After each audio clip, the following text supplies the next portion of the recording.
Justice Binta Nyako ruled on the validity of the charges brought against Nnamdi Kanu, striking out some, while pointing out that the other charges have weighty allegations. She noted that the trial of the defendant shall proceed on these charges not struck out. She also held that rendition for the purpose of a criminal investigation is allowed. In the instant case, there is a bench warrant on the defendant, and this makes him a fugitive before the court.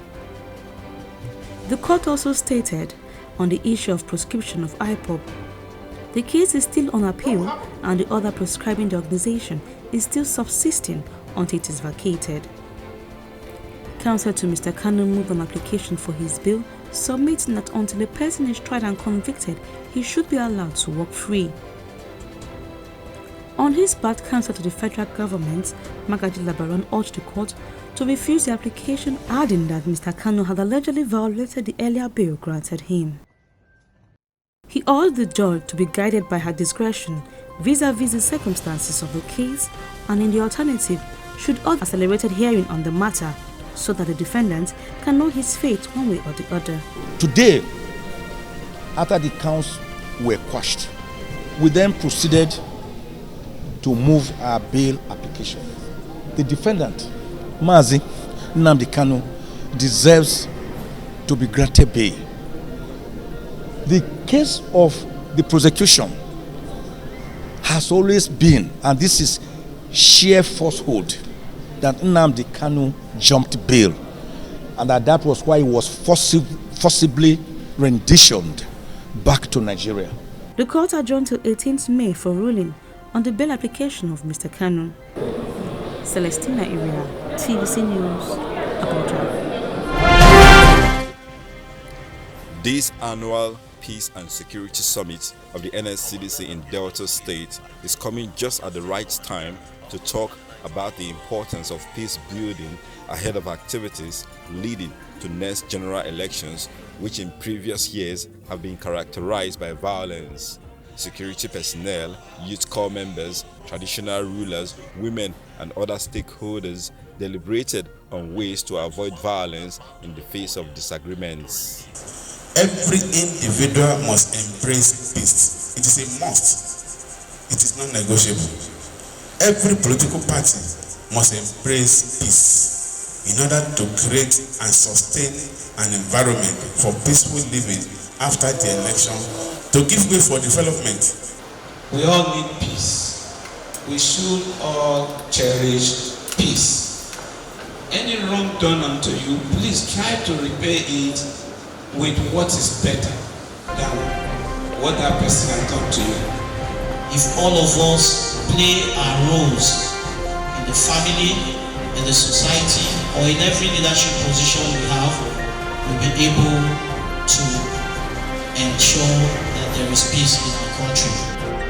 The worsening insecurity in the country, the guest speaker who deliberated on the theme of the summit wants a decisive action to be taken against banditry and other criminality before they escalate into a war. There's a fact that the issue of insecurity in the nation has invisible social sponsors like poverty and unemployment. According to INEC timetable, party primaries will start in May with other activities until the general election in February and March next year.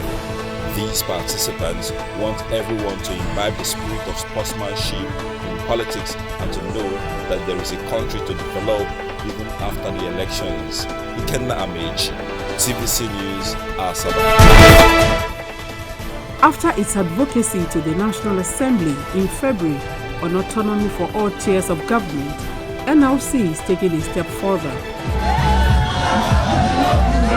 State governors and speakers of houses of assembly are scheduled to meet here to ratify their positions on the 44 bills sent to the state parliaments by the National Assembly.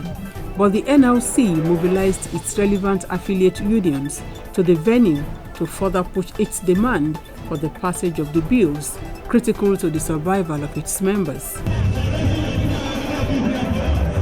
It is not the first time the National Assembly will pass autonomy for the tiers of government. NLC says it is determined this time to mount pressure on the states to toe the path of the National Assembly.